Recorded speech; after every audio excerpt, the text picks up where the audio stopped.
hear more about that in just a little while. When we think about folks who are outside of the traditional religious milieu, people who don't connect with church or synagogue or mosques or other places of worship, we also think about folks in CCS, people who have been alienated from a religious community due to their mental illness, their symptoms, and their experience with addiction. So when we begin working with someone in CCS or even someone in the community, we begin with an assessment, and we explore these kind of 4 areas that are indicators of spiritual wellness. First, we look for openness. Is the person open to reflecting on spiritual experience, or do they just not want to participate? Are they willing to consider new ideas, or are they really stuck in specific ideas that they don't want challenged or broadened? Are they seeing relationships through a lens of generosity or through a lens of conflict? We also look for flexibility. We know that trauma has a tendency to harden people's hearts and to have people create strong defenses to protect themselves, which is completely reasonable for someone who's experienced trauma. And we know that the spirit is more at ease when there is softening from that rigid defensiveness. When people's hearts are willing to feel again and willing to take a few risks again. We also look for alignment. Often things in our lives feel conflicted when we're unaware that our values are out of alignment with how we're living. So specifically identifying our values and reflecting on aligning our actions and decisions with our stated values helps to bring a sense that things are right with our world. Finally, we look for practices. Are people using skills and practices to deepen their experience of spiritual connection? Often I'll ask a question like, what spiritual practices do you use? And people will be like, I don't know. And then after a few sessions or a length of sessions, I'll ask again, what spiritual practices do you use to support your spiritual wellness? And people will easily be able to name a list of practices that they can see through a spiritual lens that helps support their overall wellness. Now, I'd just like to share a story that I think kind of speaks for itself that will help you understand a little more about what spiritual care is. When I met this consumer, Linda, and I've changed her name, so it's completely anonymous, and I also have her permission to share this story. It had been 2 years since she lost her partner, John, to a heart attack. And it had been 1 year since his family evicted her from the home they shared.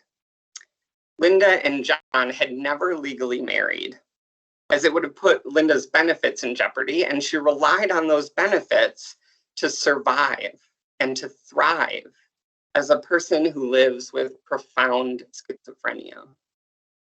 The voices she hears are unrelenting and drive a paranoia that makes living a stable life near impossible. John was her rock, keeping the bills paid, ensuring they had a roof over their heads and food on the table, and making sure Linda had the care that she needed. And then one day it happened. John collapsed. Linda called 911. The ambulance whisked John away, and she never saw him again. The next she heard, after tireless attempts to contact the family, was that he died at the hospital. His family made it very clear she was not allowed to attend the funeral. Her mind struggled to comprehend that John had died. Her illness and paranoia made her question whether he really died or if he chose to leave, living a life somewhere else without her. Linda stayed in their home as long as she could, even breaking in when the locks were changed, but was ultimately evicted, taking what she could to a new, unfamiliar apartment, far from the neighborhood where she felt safe, without John there by her side.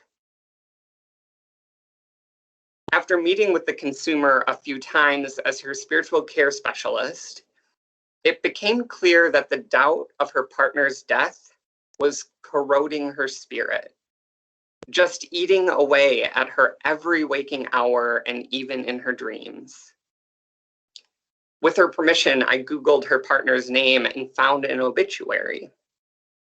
I brought it to her and we read it together each week for a month or so, but still some doubt remained. Determined to help her find spiritual relief, I followed up like a private detective. I found the cemetery, searched and found a maintenance man who knew exactly the grave I was looking for. That next appointment, I drove Linda to the cemetery and walked with her across the grass, under the tree near the flagpole, to where a family headstone bore John's name, his birth date, and the date of his death. There you are, Linda sighed with relief. I gave her some time to talk to John, but stayed nearby. Linda, a faithful Catholic, but alienated from church by her illness, asked, "Could you pray for him?" I offered words of prayer and comfort that I know from my tradition, and I turned to Linda, and we both had tears in our eyes. "Now I know where to find him," she said with gratitude. This was a turning point for Linda. John had died and disappeared traumatically. Love was lost, her heart broken, her home taken, her mental health triggered, her spirit dwindling.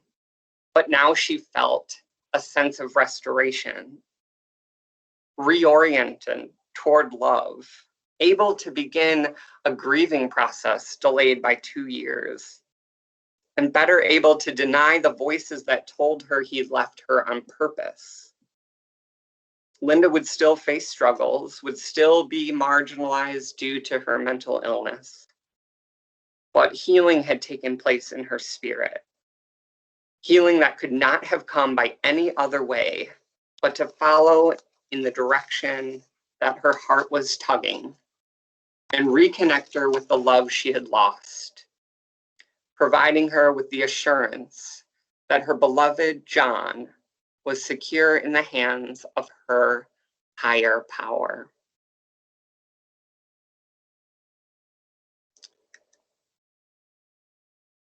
So at this point, we're about to come up on our first break, but we do have a few minutes. And I was wondering if there are any questions that you want to put in the chat that you'd like us to address before we dive in a little more after our break.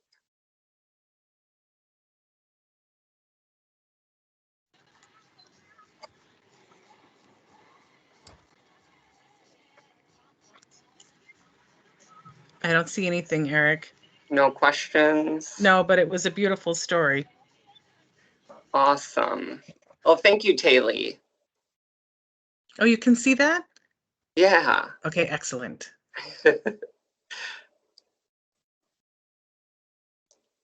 All right, so why don't we take about a 5-minute bio break, do the things that you need to do to take care of yourself. And when we come back, Mariah will share some information about the objectives that we have for spiritual care.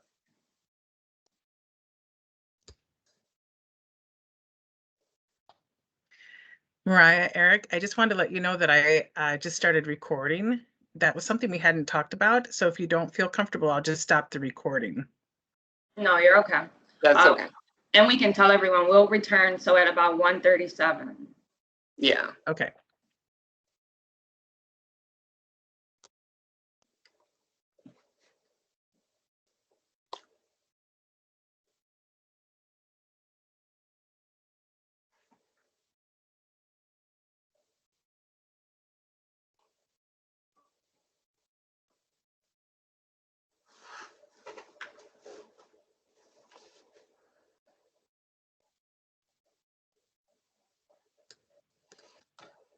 Is there anything you need from me? We've got just a few minutes.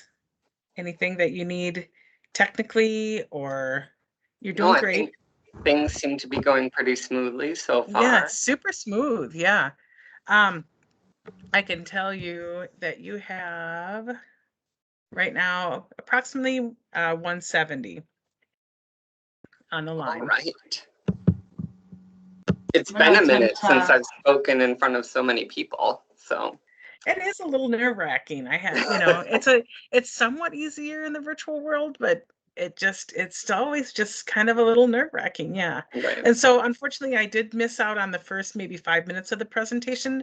So I'm wondering, before you go into this part, just say, once again, I'm so-and-so and I'm so-and-so, and we're here today talking about la, and then go in, and that way it will still be in the presentation. Okay. Nothing big, just your names and the topic, that's all. And Okay. then go. And that will help the recording. Thank you so much. And I apologize for that. How many breaks did you guys decide to do? We have 2 more after this. Okay. Yeah, they'll like that. They can stretch and, who's laughing? I am laughing. I laughing? just because I think it's a wonderfully powerful presentation, and I'm really enjoying it. And I hope all the other 175 people are too. Thank you, Pamela. Yeah. You're We like welcome. we love your background. Mhm. Yeah, that is nice. Yeah, You're- I'm in my spiritual place. I was gonna say, out in nature. Right, you look centered there. I am. I'm definitely a nature person. looks Same. like you're in Colorado today. Oh, well, actually, I'm not a fan of Colorado. No?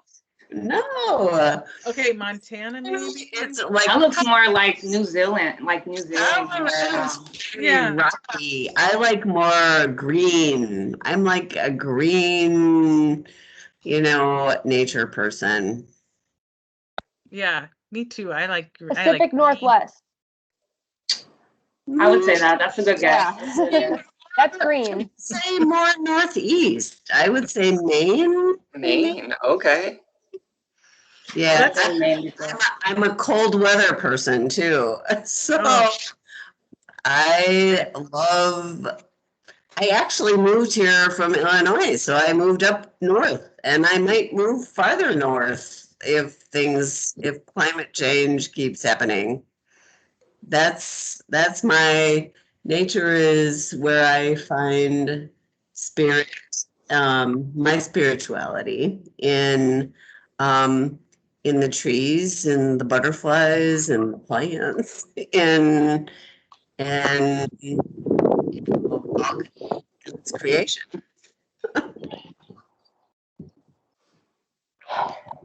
Well, thank you for that. Thank you for sharing. Thank you guys for being here and reminding me.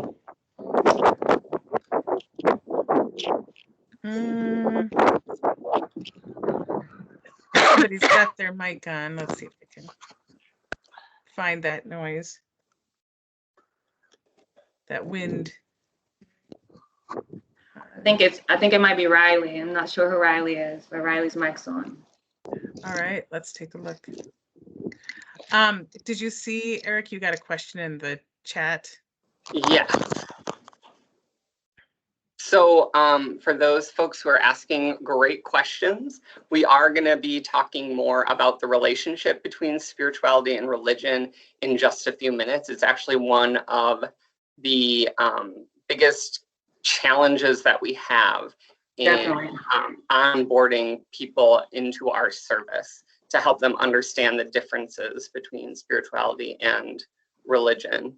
So we are back at 1:37, our 5-minute mark. I am Reverend Eric Kepnick, and I do spiritual care for CCS, but also in the community. And I will hand it over to Mariah to take the next piece here. Thank you. And again, my name is Mariah Weddle. I'm going to go ahead and share my screen so you guys let me know if you can see it.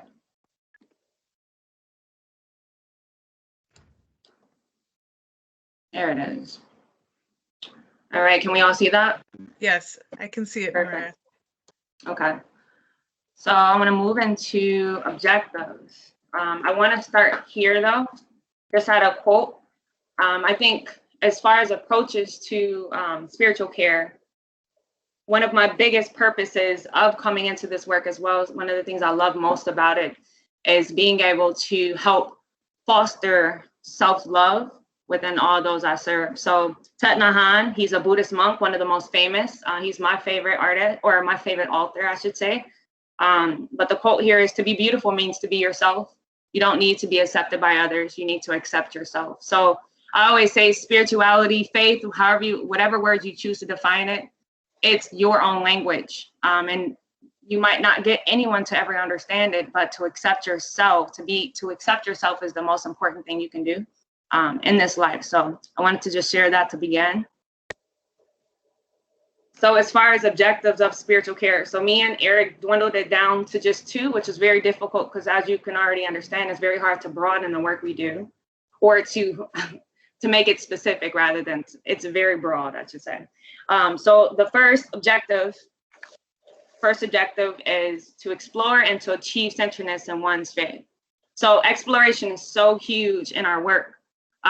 Like Eric said, we use a assessment tool, and those first couple appointments, when we first get a referral over for a new client, and typically, and even before the first couple of appointments, we have what is called a warm handoff, where we meet with the care coordinator of our client, and we're speaking to what was the person's initial thinking of wanting to start the service. What is their denomination, if they have one at all? They don't have to define it in that way. And so we just get a better understanding of what their expectations are from what they read on paper that our service offers, right? So we explore that. And so exploration is so huge because many times we'll get clients who maybe attended church, whatever denomination it might be when they were kids, and then into adulthood, they stopped attending, they stopped their spiritual care practices, whatever it may be. We have some who've attended straight through and have practiced the same denomination throughout their lives, right? And then we have some clients who've never explored their spirituality. And to me, those are the most fun clients, not being biased, but it's just so interesting in adulthood for you to come into wanting to explore the God in you and just your own light. I think it's so important. So exploration is huge to begin, as far as then us having an objective to work towards. So the objective then to end that is achieving centeredness in one's faith. So once we get to the point of, okay, we've explored how we can best define your faith, then we can achieve a sense of centeredness where you feel your relationship with however you would like to define it. You say God, you say higher power, whomever it might be, something greater than yourself, right? You've achieved some sense of centeredness there. Then that's when you feel sustained. And that's the biggest thing, is using what we do with spiritual care, is using spirituality as your pivotal, your most important coping mechanism in your life. That's a lot of times why we get clients to bring it forth, is they want to center themselves with their faith. So that's the first objective. The second is to develop and or improve on one's spiritual routine to help strengthen practices and commitment. So Eric spoke about this a bit before when it comes to a spiritual care routine, and many not even being able to identify practices that they might have. And like I said, those who have never come into defining their faith by any means wouldn't really have any practices, and that's something that we develop. But then we have some who had practices that they've used, like prayer and so on, and I'm going to get to that in the next slide as far as what are some of the practices that many of our clients use. But depending, the improved piece, that's just basically strengthening the muscle. So if it's meditation, we might bring forth meditation every appointment until the client feels to the point where they can meditate even without guided meditations and things such as that, where they can meditate by themselves. So we're just strengthening muscles when it comes to improving with that centeredness, that relationship. But then as far as developing, that's always dependent on and curated by the client. So the client can say, no, you know, Mariah, that didn't work for me, or let's try this, or let's try that. So we're really back in that exploration stage when we're trying to figure out, okay, when do you feel most at center? When do you feel that you're being guided and uplifted by something greater than yourself? So those are the two objectives, and I want to move into tools. So like I said, me and Erica stated, the assessment tools is something that we use for every client we work with. We have an initial assessment tool me and Eric created, and then we have a 6-month and then onward. So we'll do it every 6 months after that to just check in and see the progress, right? Me and Eric both really like tangible progress, like being able to see it, put it on paper. So we use those assessment tools to just make sure that we're making progress and that the client can also see that within themselves, which is so important as a motivating factor to continue to go on with the service and go on with healing themselves from within.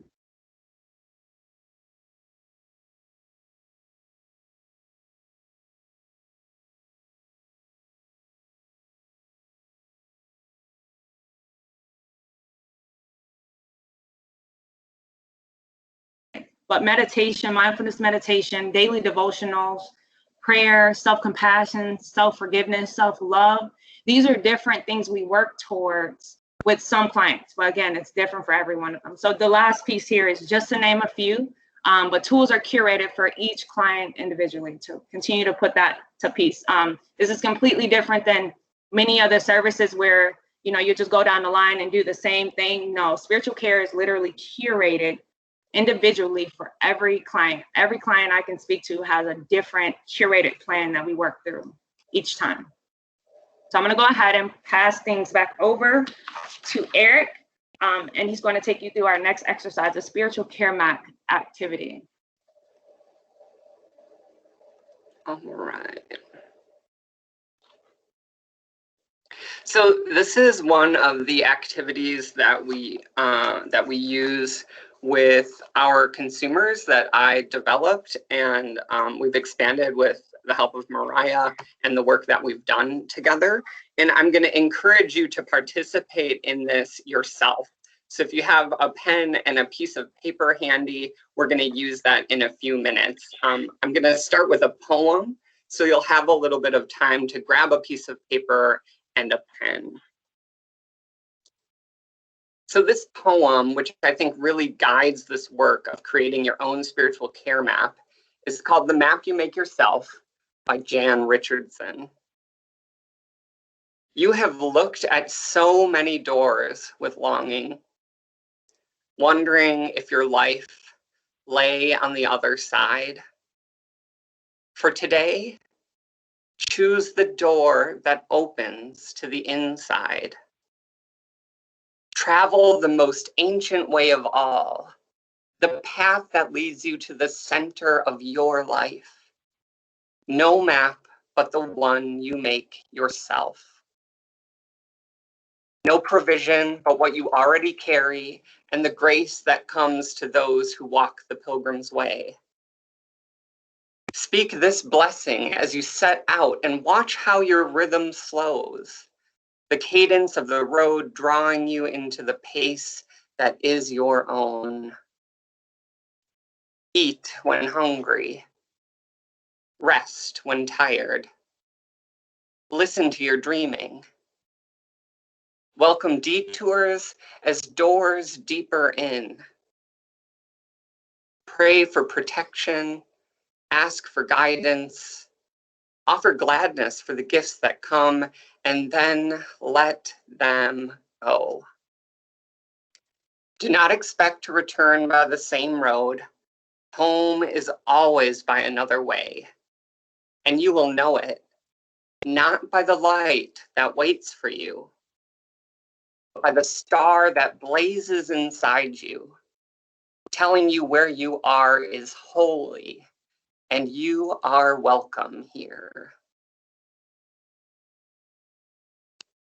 So as we shift into creating our spiritual care map, for those who don't have the opportunity to see the slides, I'm going to ask you to take your paper and turn it sideways to the landscape so that it's positioned in the landscape style, and draw kind of a big tic-tac-toe board so that you have 9 sections, 9 squares. And in the middle square, you're going to write spiritual wellness. If you can see the slide, I'm going to have you copy what the slide says. There's a little cloud, and that's your spiritual wellness. We're going to take our time as we go through this, time to think and explore. So once we have our spiritual wellness cloud in the middle of our paper, within that cloud, we can list some of the words that we want to feel or that we know we feel when we are spiritually well. Some of these words might be nurtured. I might feel loved. I might feel joyful when I'm spiritually well. I might feel a sense of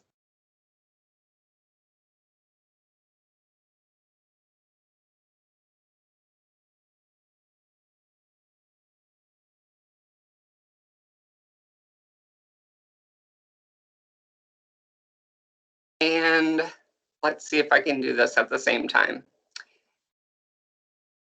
If people want to put some words that they thought of in the chat, that would be awesome.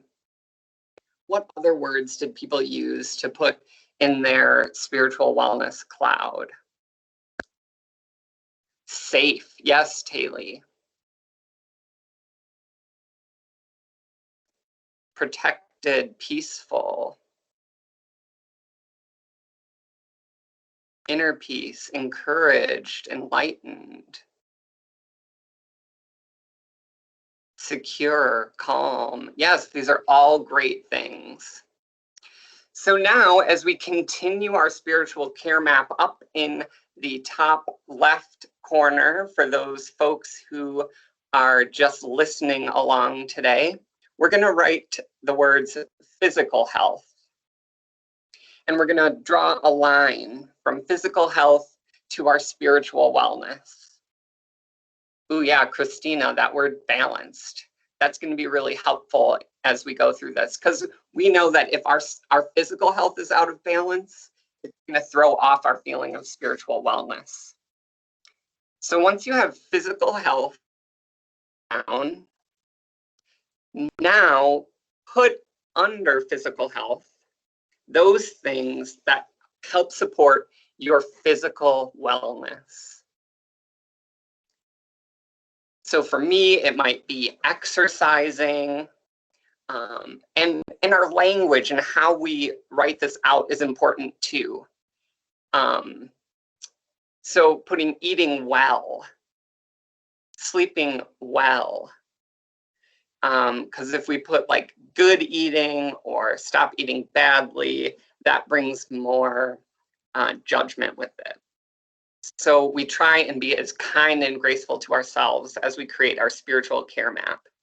So under physical health, we might have things, again, like exercising, eating well, sleeping well. Why don't you put in the chat some of the things that you put under physical health? Sunshine and nature, yes.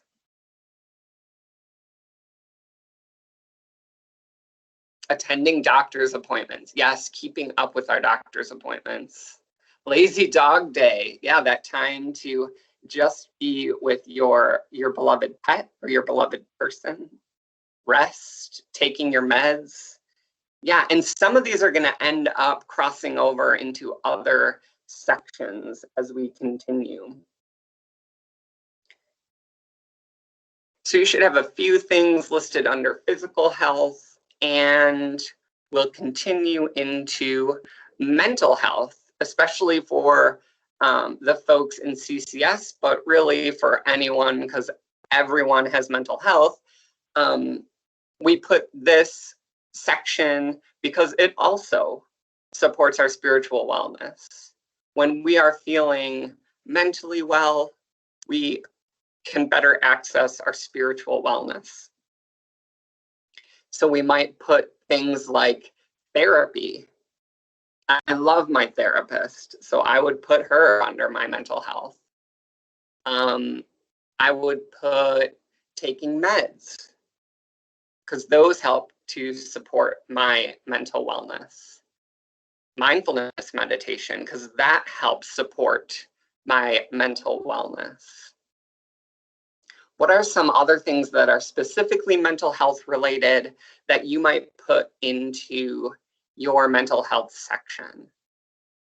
Ooh, routine, yes, yoga, connecting with friends, times with animals. Again, sleep, right? Just those basics. Deep breathing. Support group, yeah, if you're connected to a support group, that can be really helpful. Again, exercise, great for our mental health, right? Because of the endorphins. So it helps our physical health as well as our mental health. Reading, exploring other ideas, Tai Chi, writing, such great ideas. So as we move along, we, especially for CCS, put in a section on recovery, because CCS is a recovery-based program. And here specifically, we might be looking at, is the person a part of a recovery community? Like, are AA or NA meetings important to this person? Is checking in with their sponsor important? Is working the program important? Which is language that a lot of folks in recovery communities use. Yeah, connecting with sober friends, having that support of other people who have experienced life the way you have.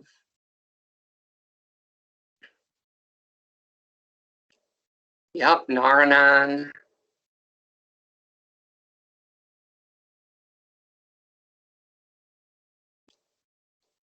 New positive experiences, yeah. Replacing some of the challenging or traumatic experiences we've had with new positive experiences. NAMI, yep. Having the support of the mental health community. Those are other really great ideas. Connecting with stories, yeah. Just hearing from other people what they've experienced and connecting it with your own experience.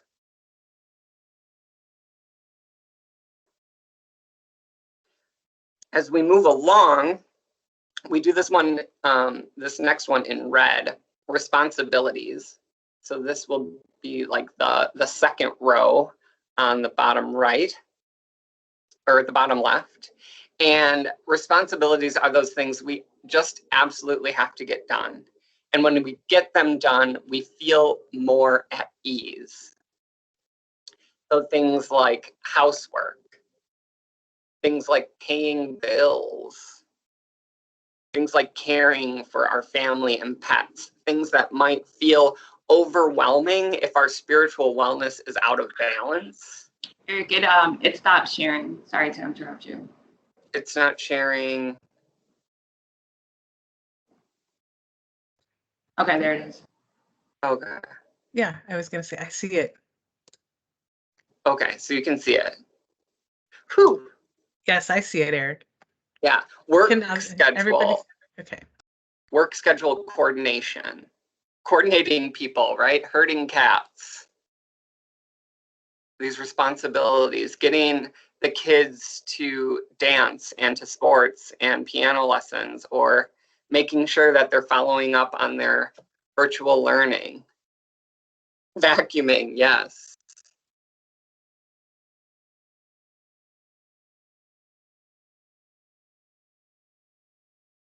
All right. And as we continue on, we have a couple of additional areas of focus. The next one is self-care. And again, this is going to be a great place where we can repeat things that we've already said or be more creative. So things like taking time off. I'm doing this next week. I really encourage y'all to take your time off if you have it, to take care of yourself. Yep, self-care, meditation. I also like to do art and craft time.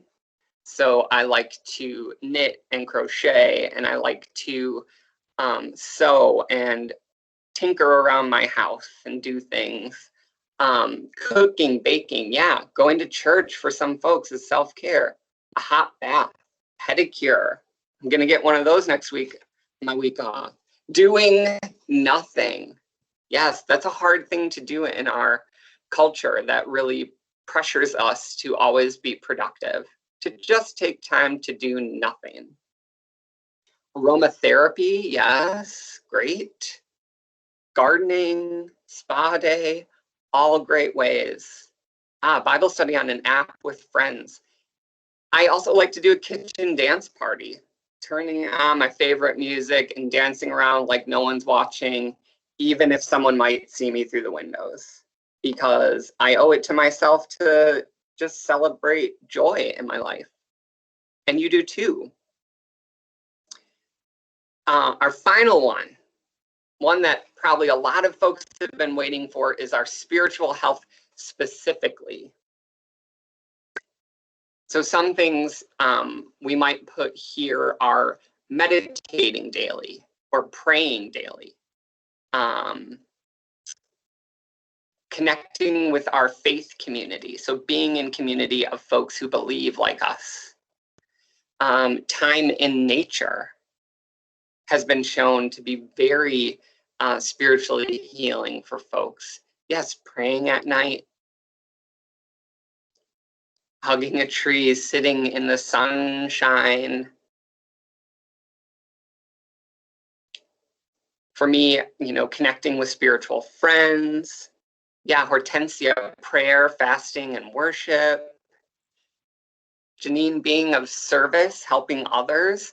And that sometimes people repeat under the recovery part of their spiritual care map too, that service is an important part of both their recovery journey and their spiritual health. Reading the Bible and doing daily devotionals, yes. Singing your favorite faith-related songs. For Muslims, it might be taking those specific times to pray throughout the day, to live out that dedication, to celebrate certain holidays. For anger, it's some poems, or Susan writing poetry. Yeah, so these are all of different ideas that you have come up for yourself. And now as you sit and look back at your spiritual care map, look at all of the ways that you are already consistently caring for yourself and supporting your overall spiritual wellness. Just think about that for a minute. Look at all the things that you've written down on this map that you created for yourself. And this map can be a tool, or when the going gets tough, you can come and look and you can see, have I been doing these things that support my spiritual health? Have I been doing the things that support my mental health? Have I been taking care of my responsibilities? Or is there something that I need to follow up with so that things get back into balance? Have I been taking time for my physical needs? Have I been following up and dedicating myself to my recovery? Have I been spending enough time in self-care, refilling my well to pour from, since I'm using so much to pour out for others? So I'm going to show you an example of kind of a master spiritual care map with ideas that have been shared throughout my time working with folks in CCS.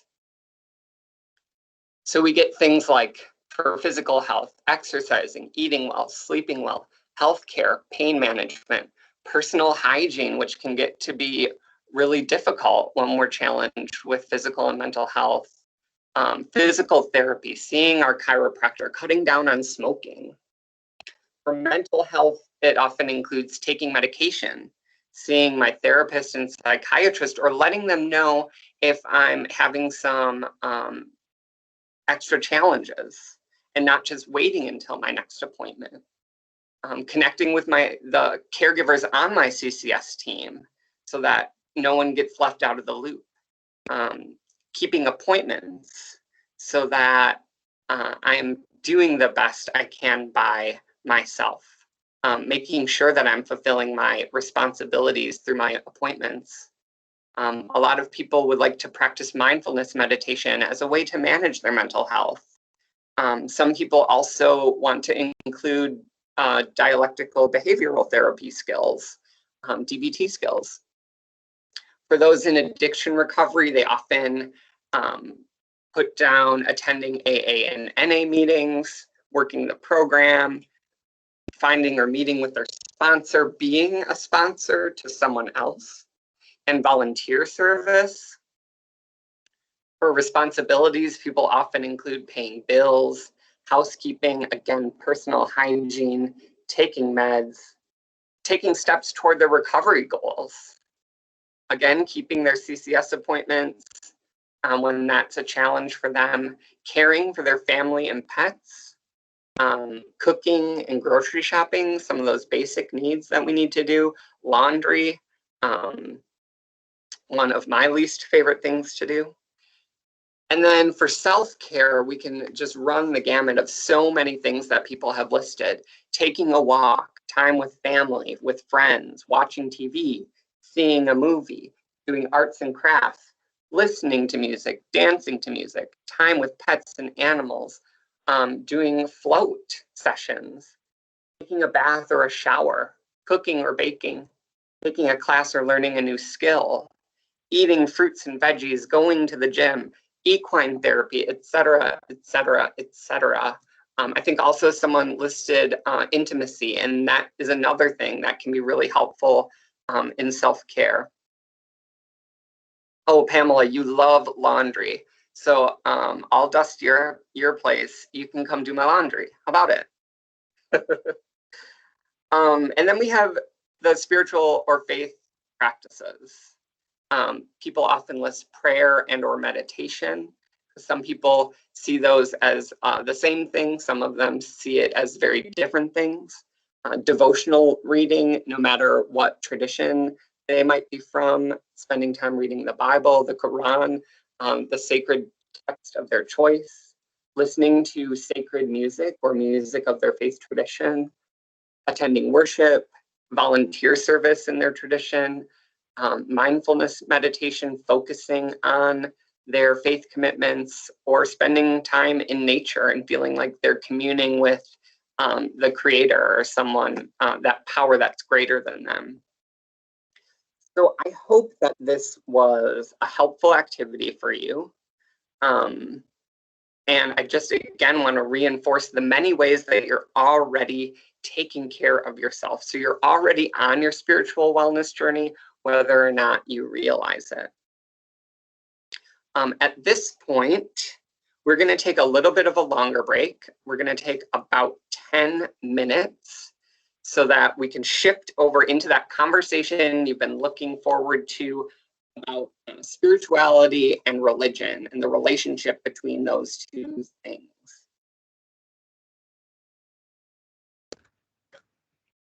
Hey, Eric and Mariah, Yes. I'm going to step away for a moment too, okay? I'll be back. Okay, Okay, so about 2:17, we can all return. thank you. No problem.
But he did a mute all.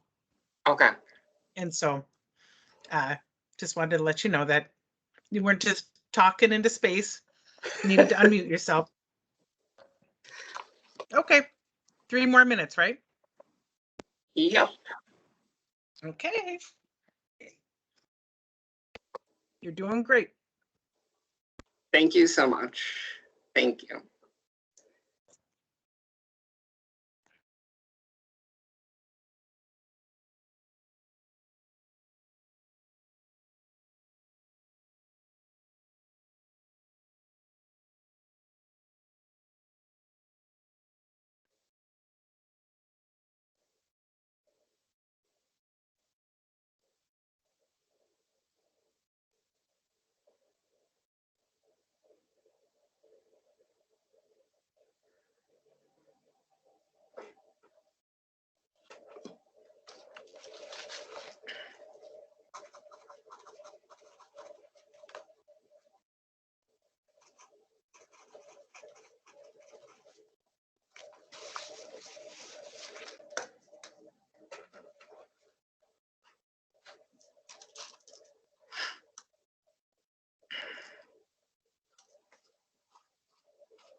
Did you see that someone was having trouble hearing?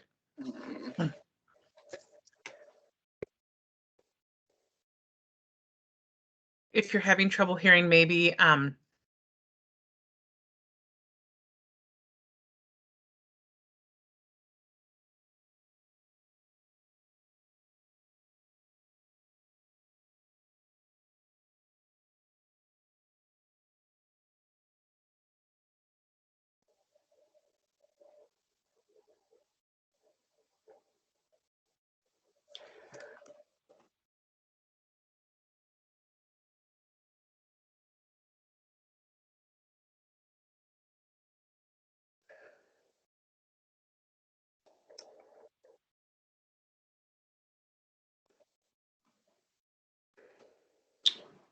So it is 2:17.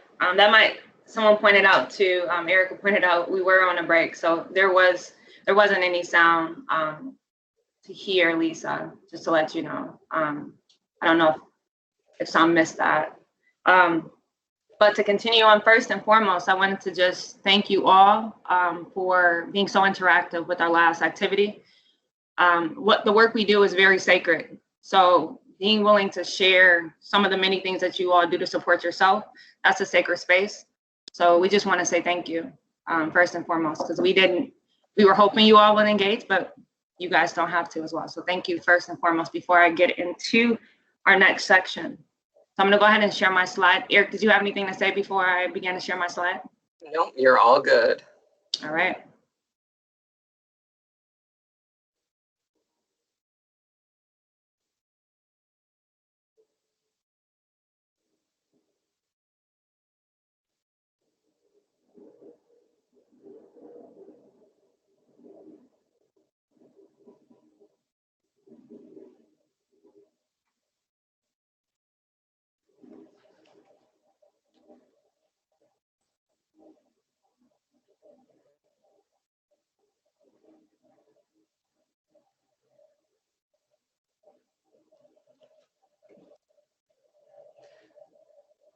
Mariah, I think you're muted.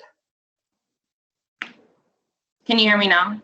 I can hear you now, but I can't see your slide. Okay, I'm gonna go ahead and share it again.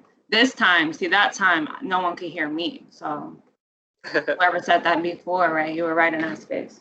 All right, so can you hear me? Can you see? Yes, thank you. Perfect, of course. All right, so to get into, so as Eric has said before, I would say this is probably one of the most, probably the biggest controversies around our service. And specifically speaking, when I say controversy, is with, say, care coordinators who are thinking of, right, putting through a referral to the CCS system for then clients to begin being serviced. Many times they even have questions, you know, like, is this religious? What does it mean to be spiritual? What can or who can we bring forth specific faiths that you can best serve? And so that's why obviously me and Eric had to really sit down and really define what our service is. And that's why I think what brings us here today is it's so unique. So to get into spirituality versus religion specifically, I wanted to first start off with the vast range of spiritual beliefs. So like I was saying before, how it is an individualized service, is curated around the language that that client wants to speak and what speaks best of who they are. It's a huge, vast range of that we come upon with each and every client. So to answer that question, as far as spirituality versus religion, when care coordinators come and ask, hey, do you think that this client would fit? Many times we're immediately saying yes, because there are so many different languages. There are so many different languages that spirituality and faith can be spoken as. So to get into the first piece here, the beauty of this work is rooted in its diversity. We are privileged to experience a vast range of spiritual beliefs. And the spectrum created by our many clients help to expand our scope, liberation, and the importance of non-judgment. So I think that last sentence is really what drives both me and Eric, is the power of liberation. So like I said in that quote that I had brought forth in the beginning, is being accepted or accepting yourself is the most important thing you can do in this life, right? And so the power of liberation, that is being liberated, is to be able to speak your own language, to speak the greater, whatever the greater power within you, or speaking that there is something greater than yourself as far as why you're here, your purpose, that's liberatory. So the power of liberation is what we teach, what we foster, and then the importance of non-judgment is huge as well. And me and Eric are constantly being humbled by that. I'm in contact with, you know, like, wow, and there's very many things. I'm sure Eric has heard things that I've never sometimes heard of, some of the things that, say, clients might bring forth, you know, hey, I practice this way, but that's why we have Google. That's why we have so many different things. And many times clients are teaching us and we're teaching clients. So just making sure you also understand that sometimes we're learning from our clients, but that doesn't mean that we can't say, okay, well, with all the things you listed, let's find a way in which you feel most centered. So that's a little bit about the vast range of spiritual beliefs to start off that conversation of spirituality versus religion. So I want to pass it over to Eric as he defines that further. Awesome. So hopefully you can hear me and see my slides.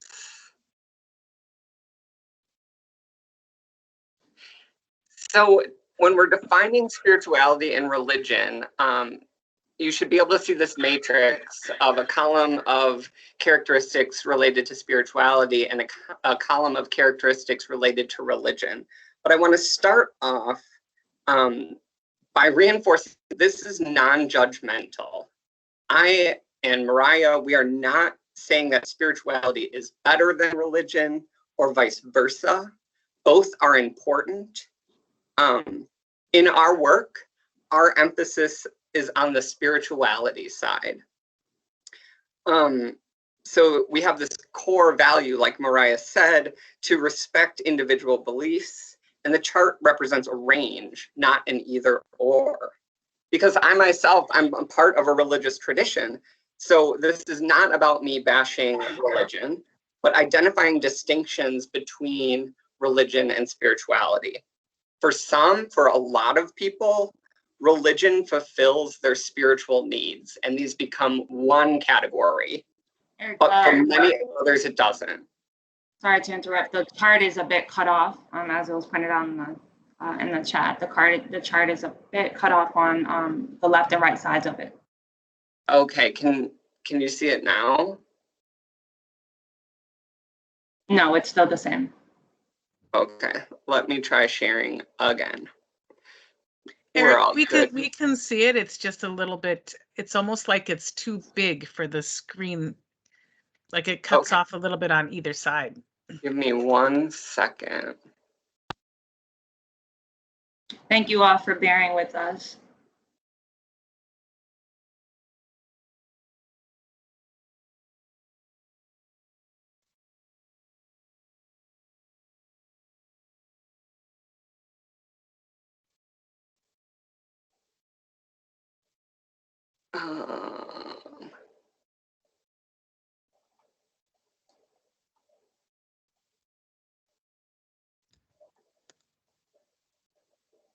It might be even something that you might be able to just minimize too, Eric.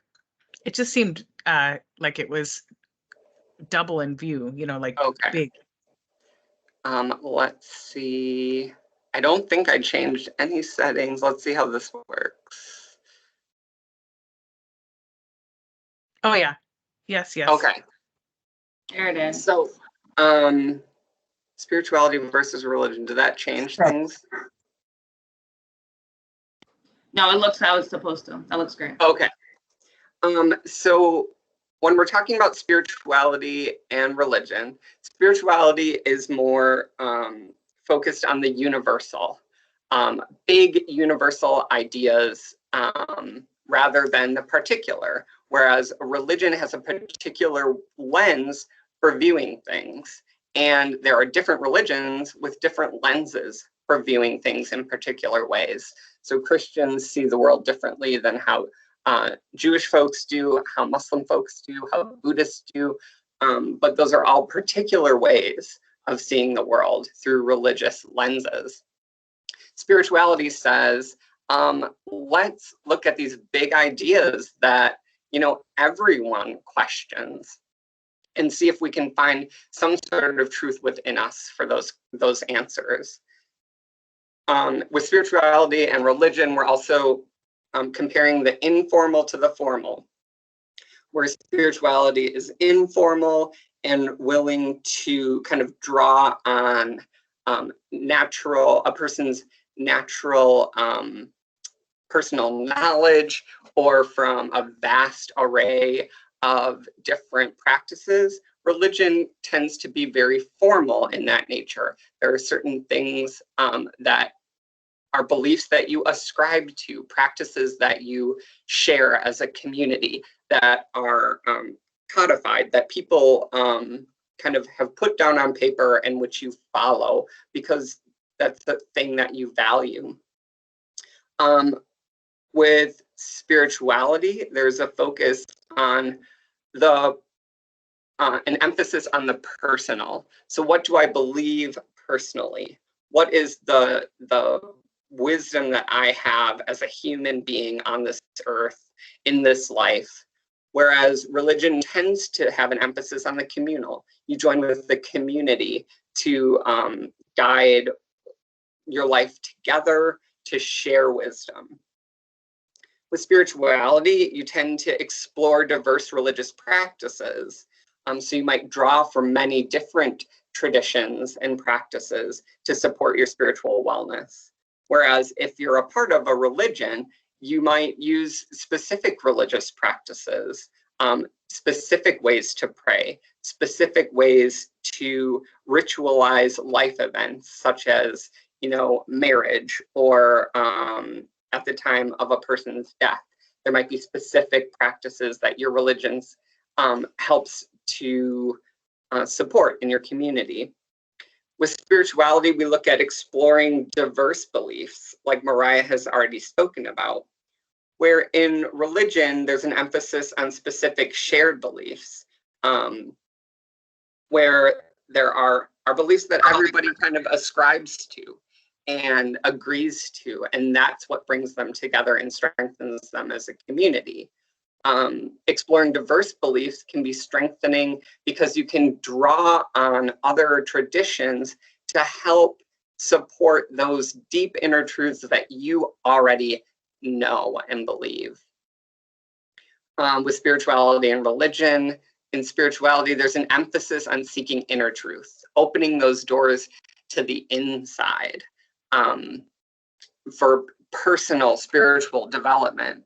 Whereas with religion, there tends to be an emphasis on a specific framework for seeking truth, that there are books or texts that help tell you what the truth is, and you shape your life around those things. Spirituality tends to be choose your own adventure style, whereas religion tends to be following passed down traditions, whether they're passed down through your family or your faith community. And lastly, we might think of it as spirituality being more based on the individual, whereas religion is more institutional. So there's structures and traditions and institutions behind how religions function. Let's see. So when I talk more about defining spirituality and religion, I talk about diets. All right, so can someone put in the chat the name of a specific diet program that they've heard of? I've heard of like South Beach, keto, yes. Cabbage soup diet, yes. I've heard, yeah, Weight Watchers, WW, the Atkins diet, ooh, the Dukin diet. I haven't heard of that one. So these are diet programs. These are specific diets. And if we think about them as, let's compare them to the religion side of things. They are particular diets. They have a formal way that you can set up your goals to meet your ultimate goal for health or weight loss. There's an emphasis on the communal. I know that with Noom and with Weight Watchers, there's like groups that you can join, support groups that help you meet those goals and align your practices with those goals. There are specific dietary practices. There are ways that each of these diets teach you to eat so that you can reach your goals. There's an emphasis on specific shared beliefs, you know, that we can do this, we can meet our goals when we agree to these certain beliefs, especially Noom with like the psychology behind it. We believe in that psychology works this way, and so it helps support our diet goals. There's an emphasis on a specific framework for truth, that this diet, often the way they're marketed is this diet is the one that is going to work for you and change your life forever. And sometimes that works and sometimes it doesn't, and you try something new. You follow passed down traditions. So Weight Watchers has been around a while, and while the traditions have changed over time, they've been passed down to more and more people. that have helped people meet their dietary goals, and they're institutional. They have a structure behind them, a business behind them. There might even be a person who's like the spokesperson for the diet. There might be a book, a text, like either a book that teaches you the diet or a text that's full of recipes to help you on that diet to reach your specific dietary goals. But if we look at spirituality in terms of diet, we talk about diet with a small d, not a capital D, but a small d. So diet is universal. Everyone who eats has a diet. It's informal. Today I had eggs and coffee for breakfast. I had veggies and hummus for lunch. And then of course I had cookies. I basically ate those other things so that I could have the excuse to have the cookies. And so that was my diet for today: eggs, coffee, veggies, hummus, and cookies. It's emphasis on personal. That is my diet for today. No one else, well, someone else in the whole wide world might have eaten the exact same things I did, but really it's about my personal preference and my personal eating goals. Exploring diverse spiritual practices is like I am eating hummus. Growing up, I had never heard of hummus. In like my college years, I heard of it and I tried it, and now it's something that's on my weekly grocery list. But it's not something that came out of my personal tradition. There's an emphasis on seeking inner truth. So these are the foods that work for me. I'm lactose intolerant, so I'm going to avoid milk. And that's my inner truth. I'm going to avoid dairy to meet my own dietary goals of not wanting to feel a general sense of sickness because I ate dairy. It's choose your own adventure. I get to eat what's in my fridge, what I bought. No one's telling me what to eat and what not to eat. And again, it's individual. Everyone has a diet. So I hope that helps to kind of explain some of the differences between spirituality and religion and how we help our consumers understand that we're leaning toward the spirituality side. If in any way religion helps them to fulfill their spiritual needs, we're going to help them connect in that way. But now I'm going to toss it back to Mariah to talk a little bit more about what spiritual care is and is not specifically for the CCS program. All right, I'm gonna bring up the slide again. Can you all see that? Can you hear me again? Yes, Yes. I can see it and I can hear you. Perfect, I have to make sure this time. Yep. Okay, so what spiritual care is and what it is not. I think it's just important for us to clarify this again. I think a lot of the CCS offers a lot of ancillary programs. So there's care coordinators and then there's ancillaries. Ancillaries have specific services that they render. So with us, obviously it's spiritual care. With others, it might be payee, it might be financial coaching, it might be exercise coaching, equine therapy. I can go on and on and on. So CCS offers a huge array of services, right? So with spiritual care, right, to be able to explain it, we have to, as far as when we're marketing to other consumers to try to get them, obviously, to begin our service. Because the beautiful thing to be able to work with an array of people. Again, like I said, it's as liberating for the client as it is for us. So what spiritual care is, this is something we're constantly in conversation with care coordinators and other, say, supervisors of other programs, so on and so forth, to make sure that they understand. So what it is it's introspective, right? It's looking, and this is supposed to say looking inwards. Not sure when that changed, but so looking inwards, it's introspection. Like I said, it's exploring yourself. Who am I? How do I come into this world? What do I believe? What are my values? And how will I go within to practice things to make me feel centered, like I stated within the objectives originally. So introspection, we're constantly, and then it's not just introspection of what are your practices and how do you feel centered, but it's also into the external world with the counseling piece that me and Eric both offer, where we're not, and I'm going to get into that later, where we're not necessarily therapists, but we are spiritual counselors. And I always will state that. So within the external world with introspection, there might be something that goes on in one of our consumers' lives, one of our clients' lives, and we say, how would you, what is the spiritual implication of that? Let's go back. What is that trying to teach you? With whatever power greater than yourself, what could that power greater than yourself be trying to teach you with this lesson or with this experience that you went through? So we're constantly doing that. When they might bring us their week and what they went through, we'll always turn it back to a spiritual implication. So that's a part of the introspection piece as well. So that's what it is. Another piece of what it is finding your purpose, like I stated, aligning conduct and values. So once you find your purpose, so if I say my purpose, like I said before, one of my purposes definitely is serving. And I liked how somebody said that is self-care. That is their spiritual, a part of how they identify or define their spirituality. I would agree with that, right? So if I say servitude is a part of my purpose, then that's going to be along or aligning with my conduct. So everything I'm going to be doing is going to be rendered around servitude.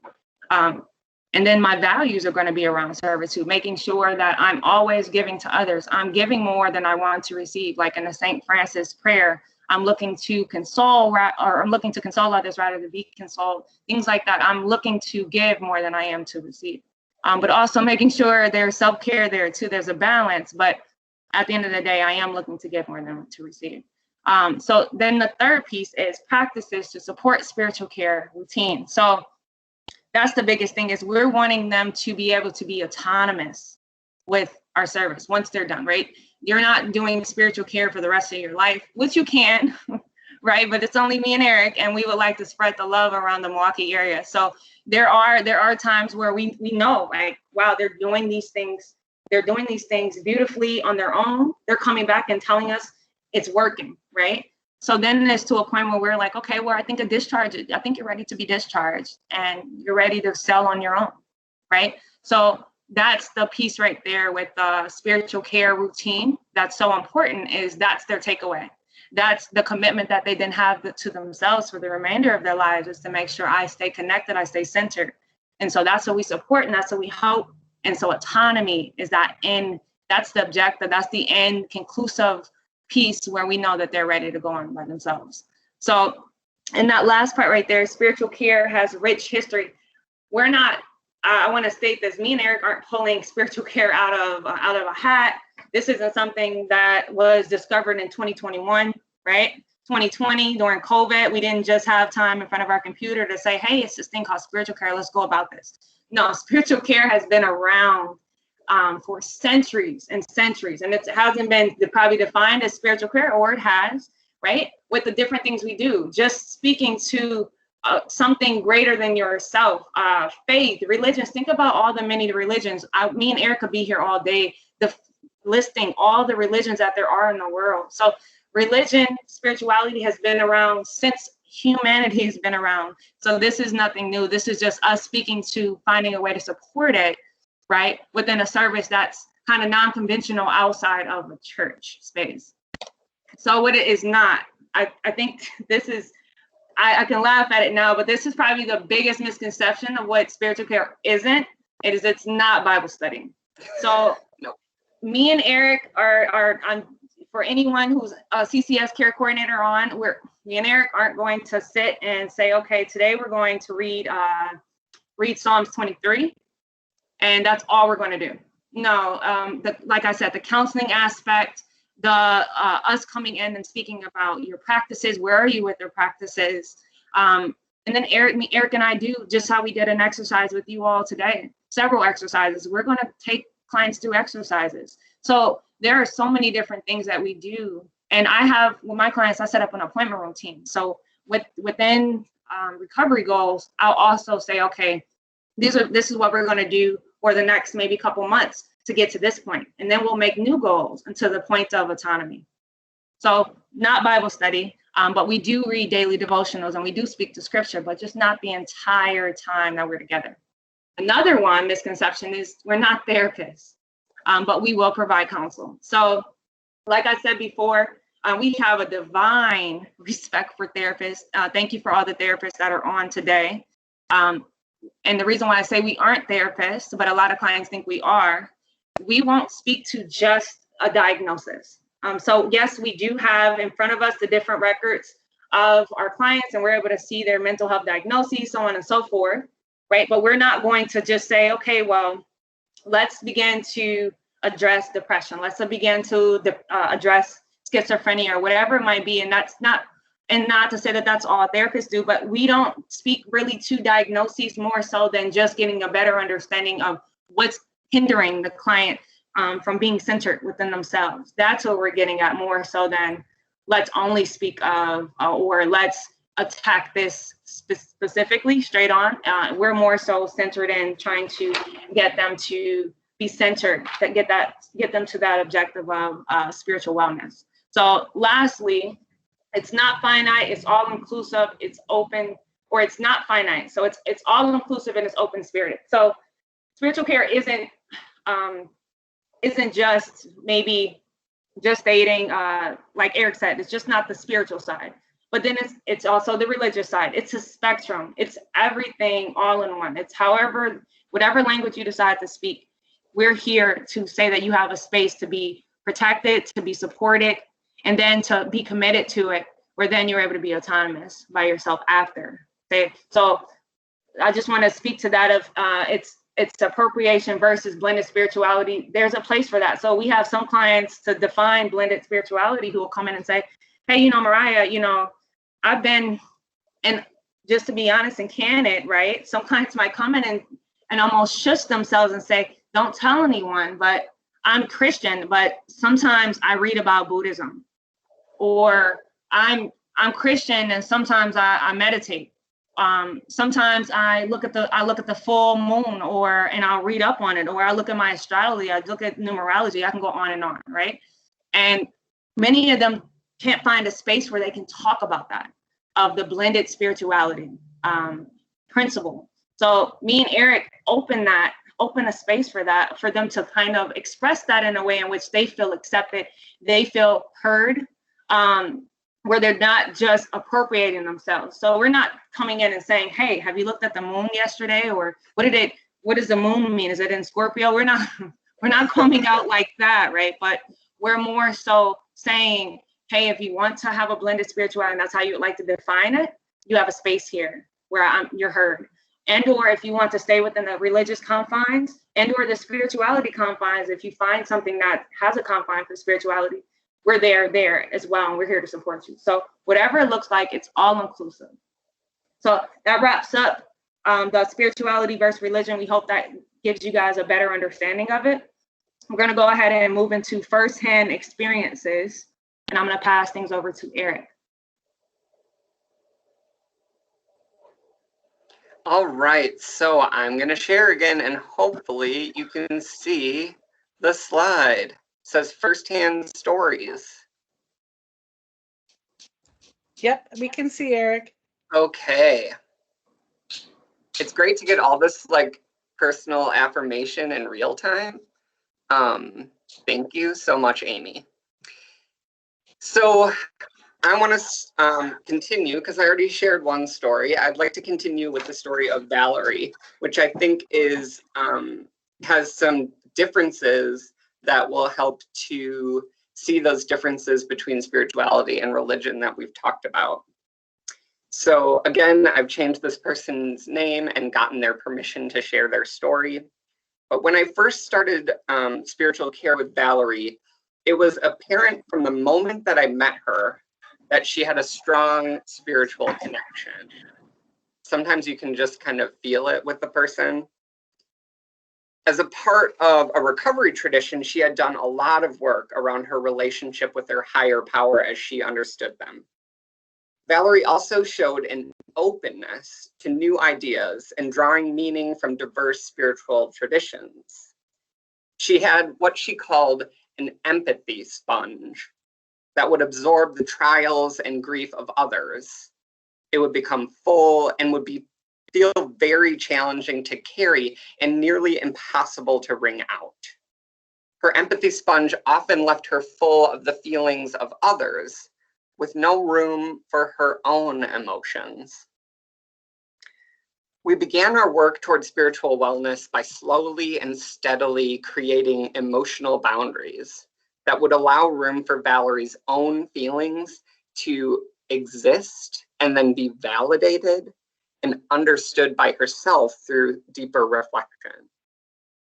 As the boundaries grew stronger, Valerie's own emotional struggles came bubbling up to the surface, revealing spiritual struggles even deeper in, especially the struggle of feeling abandoned and emotionally traumatized by her mother, emotions that were holding her back from being the strong, sensitive, emotionally and spiritually well person she wanted to be. One week, I came across a blessing poem about motherhood that I thought might connect with Valerie's spiritual needs. It read in part, "Thank you for the mother who gave me life and for her imperfect love. Where she faltered, give me direction. Where she neglected, help me grow. Where she wounded, heal me." As I read the blessing aloud to Valerie, she repeated yes, yes, yes after each line. And then at the end, let out a great sigh of relief and began to quietly weep. I asked her about her tears, and she shared that the image of her mother became very strong in her mind. And at the end of the poem, she felt that spirit within her leave her body and rush out the open window next to her, taking with it all the negative emotions she had held in her spirit for so long. Since then, we've continued to work together on creating emotional boundaries and focusing on spiritual practices for her wellness. But ever since then, Valerie often cites that experience as a turning point for her in her recovery. I want to pass it back to Mariah to share a story that she has from her experiences. Yes, thank you, Eric. So specifically, I couldn't, when I was thinking of which story should I share, right, and keeping everything anonymous, but I've worked with so many beautiful people. But the story I decided to go with, I'm gonna just use a random name, is for Mary. But I seen such transformation in Mary that I wanted to share with you all today. Because when I say transformation, I believe transformation is a 360 change where literally all the things, your conduct, your values, all take a complete turn, all the way around to the point where you're a new person, right? You come anew into the world. And so I seen her transform. I witnessed that. I was privileged enough to be there and see it over the course of us working together. So I want to say in October was when I began with this consumer, and around March is when I would say that I first seen a 360 transformation, right? So specifically, when I first began to work with the client, when I speak to the 360 transformation, the client spoke to sleeping about 12 hours a day, right? She spoke to having chronic depression, having and other mental health disorders that were, as she put, holding her back from really truly living. And when I first began to speak with her, she told me just frankly, she hadn't been living. She hadn't lived in 5 years. So this client had rendered herself, say this sleeping spell, as she called it, for about 3 to 5 years. And so, but when she came to me specifically, the reason why she wanted spiritual care was she felt that the way in which she could get out of this, she called it a cave or a hole, was to reconnect herself with her faith. And I couldn't have agreed with her more, right? So how we began was just as me and Erica stated, the different ways in which we began with clients. We started building a routine. We were checking in, always making new recovery goals. But what I started to notice was her recovery goals were becoming more and more aggressive, right? Typically, we'll make a new recovery goal after about 3 to 5 months, right, with the client. That's just how I see it from my experience in doing this. But this client was different.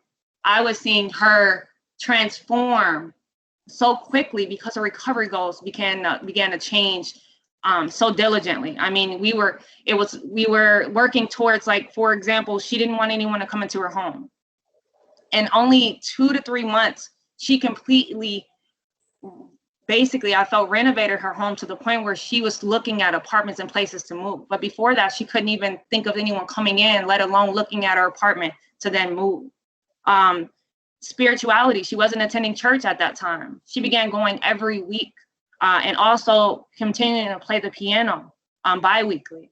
There were so many different things that she started to do just from being reconnected and reawakened to her faith and to God. One of the big things that I loved, one of the bigger, say, recovery goals that I loved that she decided to bring forth was reading the Bible daily. But before, she had stated, when we first started working together, she had stated that medication and things had hindered her from reading.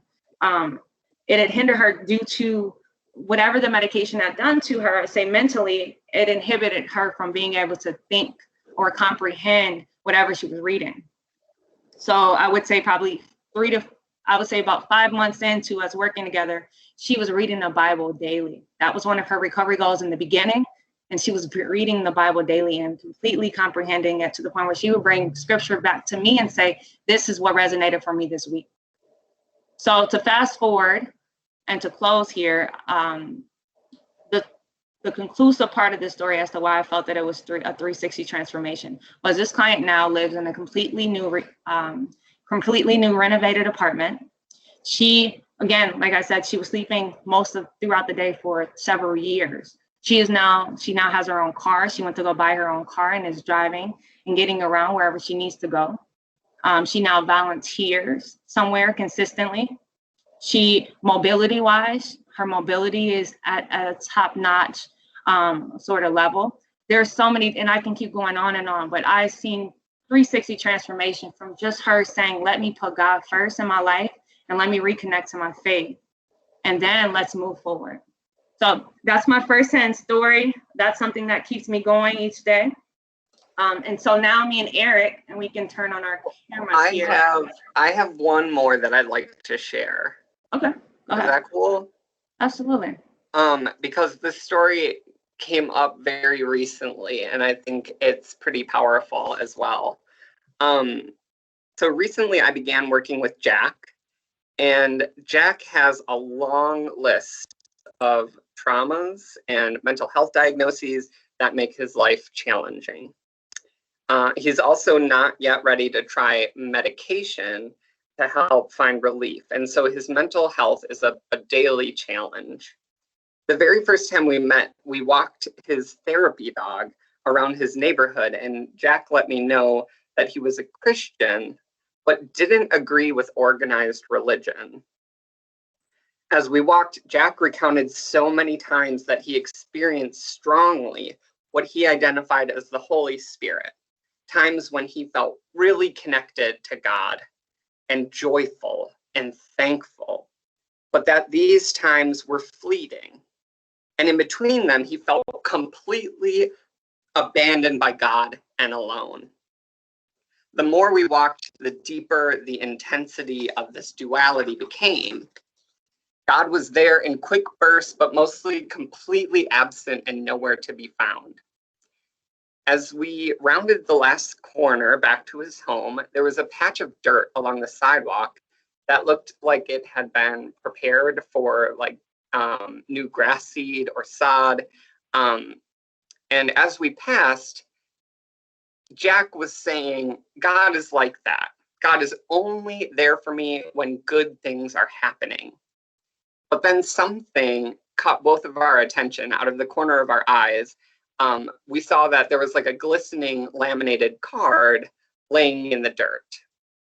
And like the crow that I am, collecting shiny things, I reached down and picked it up. And on the top that was facing up was a remembrance of a man who had died. But when I turned it over, there staring back at us was a picture of Jesus. I paused and I said to Jack, and sometimes God is face down in the dirt right alongside us. And Jack was astonished. I was astonished. It was a special moment for Jack that has changed the way he's considering how his higher power is present in his life. And while we're still at the very beginning of our journey together, it was an important experience for both of us, and one that has encouraged Jack to keep moving forward.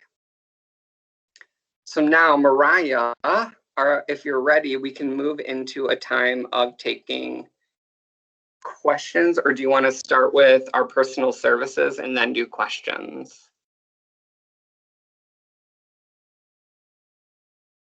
I think I can't hear you. Are you on mute? I am. Yeah, we can Okay. start with personal services, Okay. just so then we can make sure we have as much time as possible for questions. Do you want to share your slide? I can, or if it's right in front of you, you might as well, and then I will. Okay. So if you're wondering about services outside of CCS for yourself or other caregivers, please know that I am available for individual spiritual care and wellness coaching. These are where you can contact me at. And so my email is there, Eric with a K at belovedspirit.org. You can check out the website at belovedspirit.org. And there's actually an MC3 special. So if you go to belovedspirit.org/MC3, there's some special.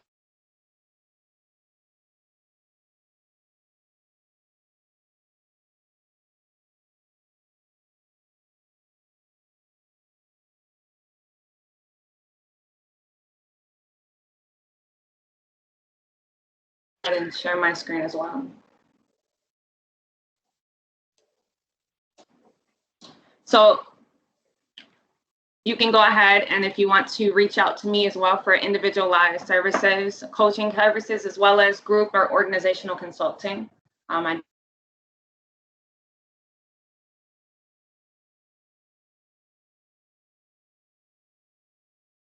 chat for everybody, or for everyone to have, but you can go ahead and reach out to me if you're also interested in that. So we can move into questions.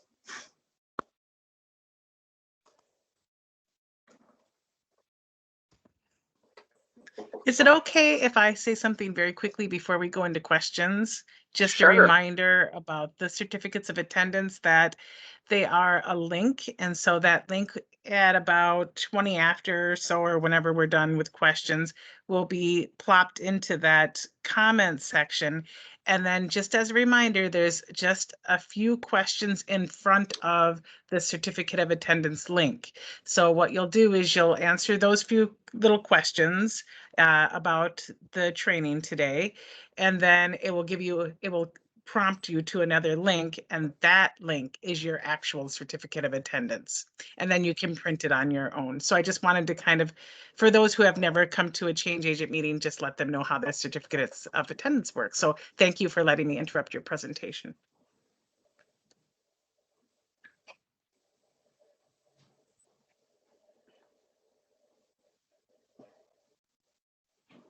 All right. So you guys were welcome to, I know that mute all was something that was on before, but I think I'm willing also to have everyone be unmuted. Whoever wants to ask the questions verbally, and or you can post it in the chat. Either one is okay. But we'll take questions at this time. All right, so there's a couple questions in the chat. How can you become a coach? So this is something, this is a pretty new program that we've developed with the support of the Guest House of Milwaukee and Milwaukee County Behavioral Health. And so right now it's just the two of us, and we hope to expand it in the future.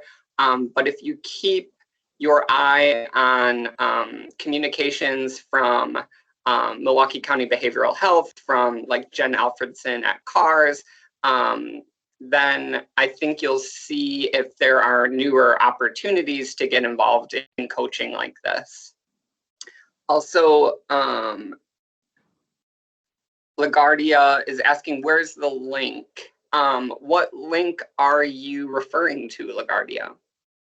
Sorry, she was mentioning about the link for our attendance for class today. Okay. And so because she had just mentioned it, I had chimed in and said, okay, hey, where's the link? But I guess it'll be after you guys are done. So sorry about that.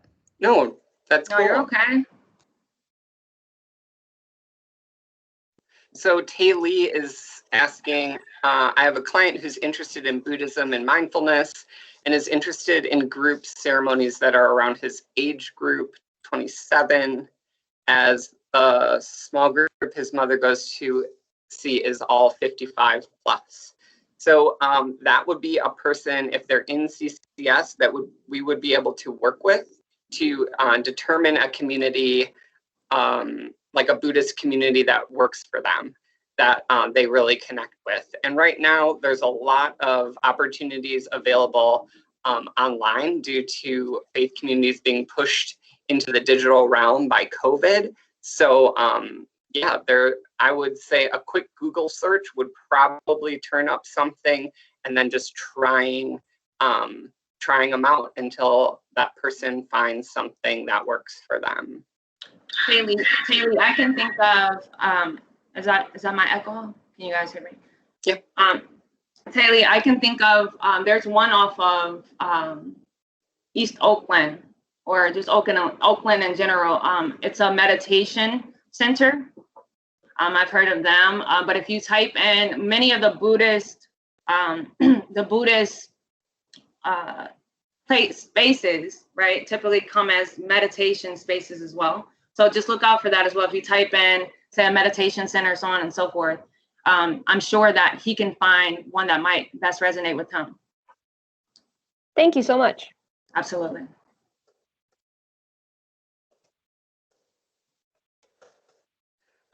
So Mary says, have we experienced scrutiny from religious organizations for our work? And really, we haven't. We are pretty clear with folks about the differences between spirituality and religion, and that we're focused on spirituality. And many religious traditions have an understanding of what like hospital chaplaincy or nursing home chaplaincy looks like, and that's very similar, where you walk into the room and you meet the person where they're at, whatever their religious experience is. So we tend to have kind of flown outside the radar of that scrutiny. I will say we've experienced some scrutiny, but from clients more so than from organizations. Organizations have actually endorsed us, but some of our clientele we have had, and like I said, that's why we have to make sure we stated the spiritual care is and is not, is the Bible study piece has really seemed to be the most triggersome for some of our clients who have more of a rigidity to their faith. And so we've had clients be upset with us. We've had clients scrutinize us and discharge us from their spirituality, right? So we've had that, but not necessarily from a spiritual community. And Michelle asked, do you only work with our clients, or would you be able to connect with you, or would we be able to connect with you for our own personal wellness?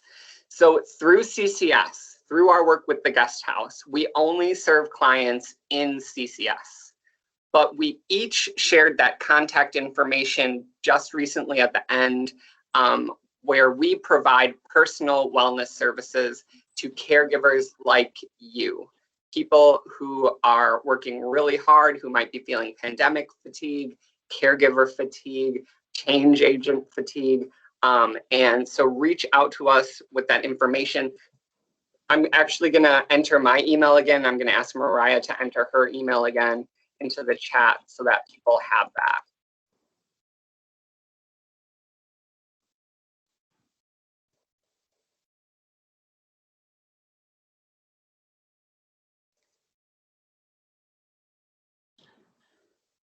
All right, any other questions?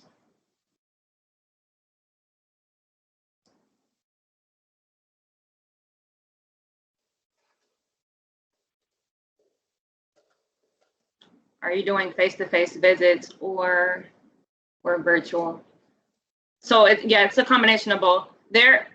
Right, some of them call us, a lot of our colleagues in the guest house have called us brave. Me and Eric never stopped hosting groups in person throughout the entire pandemic. So me and Eric not only have individualized clients, about 15 to 20, but we also host a group bi-weekly for a recovery housing program at the guest house.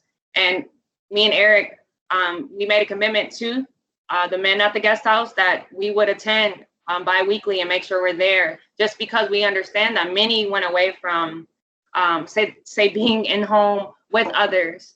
So we want to make sure that we also humble ourselves and are there as well.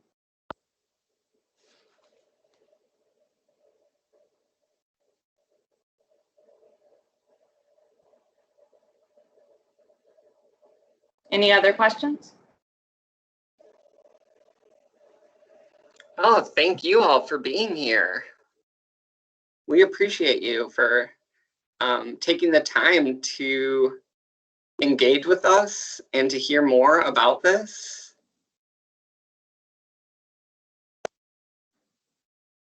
Ooh, thanks, Elizabeth.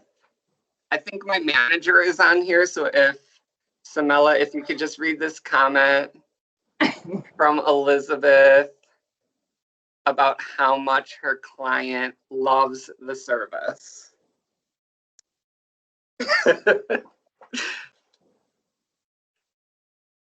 Yes, absolutely. I agree with that. Many who we work with would say that they're lost spiritually.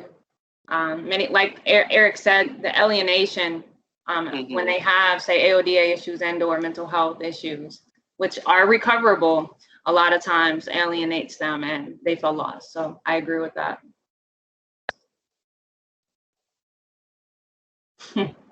Thank you, Samela. Thanks, Samela. Oh, thanks, Jennifer. Any further questions? You can ask us tough questions as well. Oh, I see one. Are you accepting referrals presently? Yes, Eric, we are. Well, I think Eric is. I actually probably can take one more referral, but my caseload is quite full to this point, which is a beautiful thing. If you have CCS referrals, I'm going to enter that email address too. I want to make sure I'm pronouncing that right. I think it's Gelada, but thank you.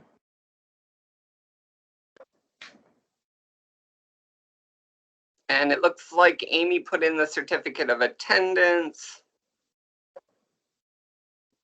Yeah, now just let the love flow. Great. Thank you so much. So no tough questions, nothing that you all want to ask? We're looking to get some tough questions too. You did such a good job. And the stories were so powerful. Thank you. I would tend to agree, and I really don't. Everything is being explained very well and discussed very well. So easy to follow and easy to understand. Thank you so much. That just makes my heart happy. That really does. That we really appreciate that. This is very humbling work. And we go in just flat out stating that we're learning from all those we serve. And we can't wait for our paths to cross with all of you in the community. And we hope that happens sooner than later. When you guys are doing groups, how do you keep it cool? Like, since there are so many different views, how does that go down? That's a very good question. Yeah, so with my groups, we, at the beginning, we create just kind of a group expectation agreement of how people are going to respect one another in group, that there's going to be times to speak and times to listen, and that it's not a competition of who believes what is better. How do you confront maybe like negative spiritual practices, maybe things that could be harmful to themselves or others? I think it's a case-by-case thing. What about you, Mariah? That's another good question. Negative. I think, again, yes, it's curated for each client, but in a group setting, I'll answer from that point of view. Many times it's addressing it, right? One thing I will say with running, say it's a spirituality group more so than the many other groups I've ran in my life, is it's very sacred. And if you say one wrong thing, or even if, you know, on your PowerPoint, you have something worded in a maybe awkward way for a client, they might be extremely defensive more so than they would be if we were talking about flowers and roses. So making sure that we're ready to address any and everything that comes to be, as well as address when maybe a client is speaking to another client in a disrespectful manner. In groups, we tell them, like, it's a caveat. Hey, if you're going to be a part of this group, we have to all be in here understanding that this is all inclusive and we're being respectful at all times, especially with speaking about something so sacred. But I would say in my group specifically, I don't speak much about your specific beliefs. We speak more about core topics like compassion, joy, love, more so virtues than I would say we speak specifically about, you know, this is how you pray and things like that, just to keep it so we're not having arguments. Yeah. For individuals in that, for that question, I think it's similar, that we draw it back to their personal values, and are those things aligning with their personal values? And that tends to be the place where things get resolved. Thank you. Absolutely. Well, not only that, it seems like you are helping people explore what those values are, which some of us who have grown up in traditional values, you know, maybe need to explore for our for our spirituality moving forward. I would agree. And like I always state when I'm teaching groups, most wars happen at the part of, say, a spiritual war, right? Because you didn't believe this, or I believe this is my tradition, that's your tradition, therefore we clash. A lot of say wars from centuries and centuries before have been at the core of a spiritual war in a sense. So if we can teach others to be all inclusive and respectful of faith, of in any which way, any language that they would like to speak, that's also then us respecting each other just as human beings. So I like that part with the group dynamic, in that we teach that of, hey, we're not all going to believe the same thing, but that doesn't mean that you're less of a person, your opinion matters less than the other person.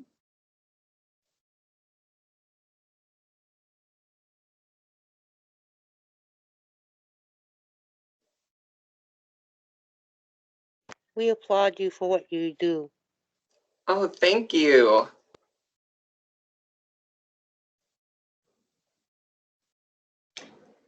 Thank you so much.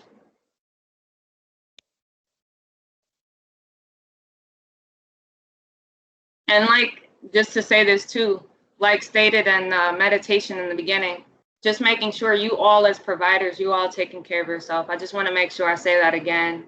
COVID, so many intersections, so many things, whether it's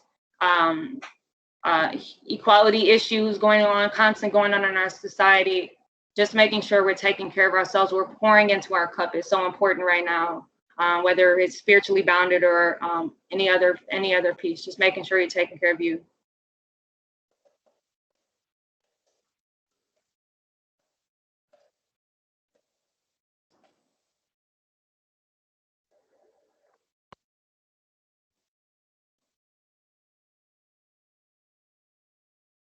Any other questions? We have until 3:30, but we don't have to stay the entire time. I was just thinking if, without any other questions, maybe it's time to wrap up.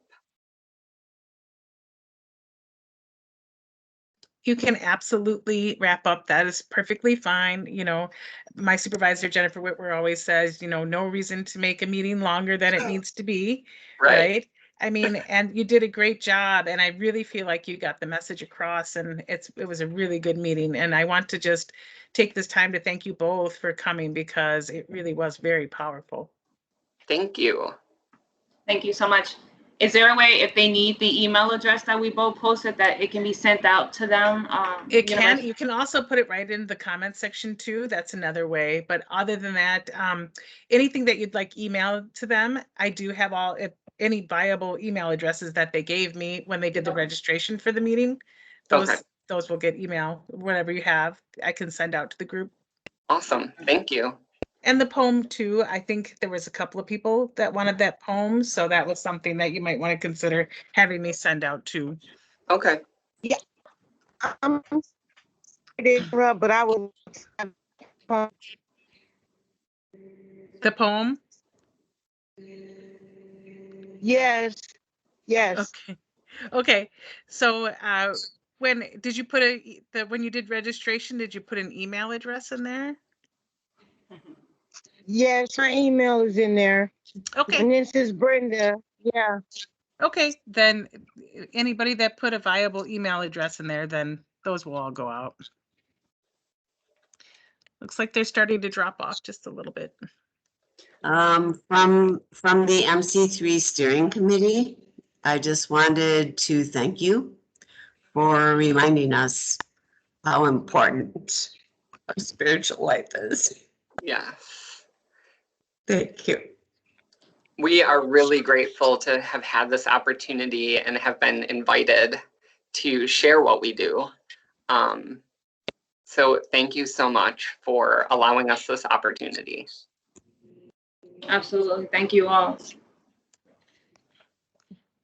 Thank you, Eric and Mariah. Have a good Wednesday. So much. You guys can hop off whenever you'd like, and then I'll kind of just stay on and just in case there are questions about the certificate of attendance or anything like that, MC3, I'll stay on for a little bit. Okay. Thank you so much, Amy, for all of your help today. You're more than welcome. And again, thank you both too. It was wonderful. Take care. Take care. Take care. Thank you. Goodbye, everybody. Bye-bye. Bye, Pam.